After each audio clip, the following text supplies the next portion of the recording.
दोस्तों सवेरे सवेरे मैं अपने मोटरसाइकिल पेट्रोल पवा ते निकता वेंदा हम ते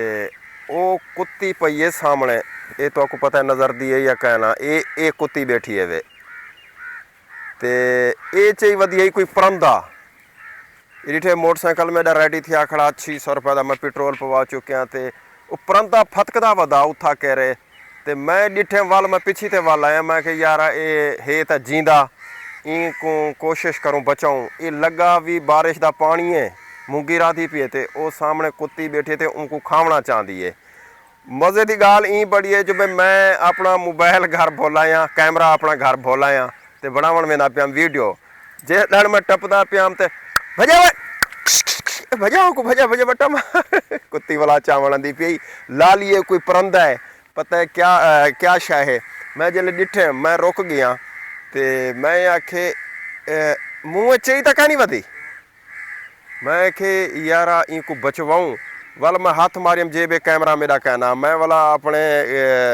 इस सोत्र को फ़ोन किया मैं आखे यार कैमरा चावा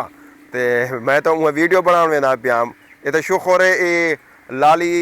डेग गिद्दी तो कुत्ती चाती वेंदी हूँ को मैं छुड़वा गिदे तो ना तो मैं भूल वञा हा लिहाजा मैं कहीं कुछ छुड़वाऊँ पता है क्या है लाली ये कोई बिया परंदा है डेदू वाला ये कुत्ती सामने भजी वेंदी है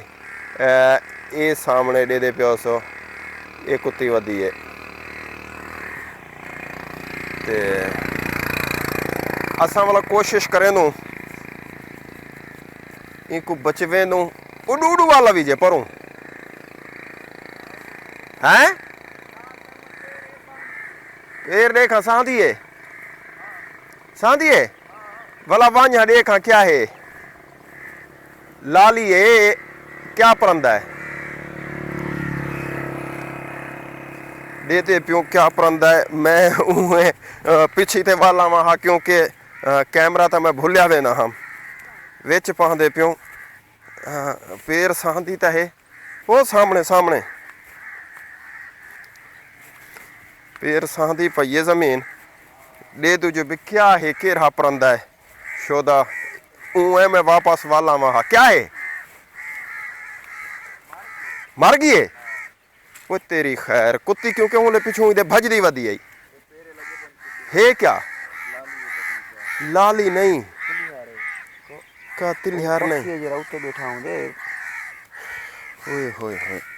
हाँ सही ये चक पाते सो बोले ये हूँ बोले दोस्तों ये चक पाता पे ना ये हूँ बोले जींदा हाथ है मैं ही दे पिछू मैं जल्द डिटे में को ये कुत्ती ही दे पिछू भजदी वधी है ते लेकिन ये मर चुके ते असा वरांदे पे वापस ते मैं उए टिप खा वञा हा क्योंकि कैमरा मेरे किने कहना हा मैं वापस वलना पुई जा मेरे को उए मर गई है शोदी ते लिहाजा वला मेरे को वापस आना पै गए ते चलो मैं ये पैसे ज़ाय कर वञा मेरा पेट्रोल महंगाई है तो आपको पता है एक तो भला मैं वापस आंदा पिया ते कैमरा भी मेरे किने आ गए ते वल मैं सफ़र करें अपना आई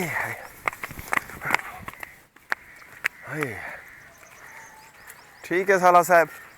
इजाज़त। अल्लाह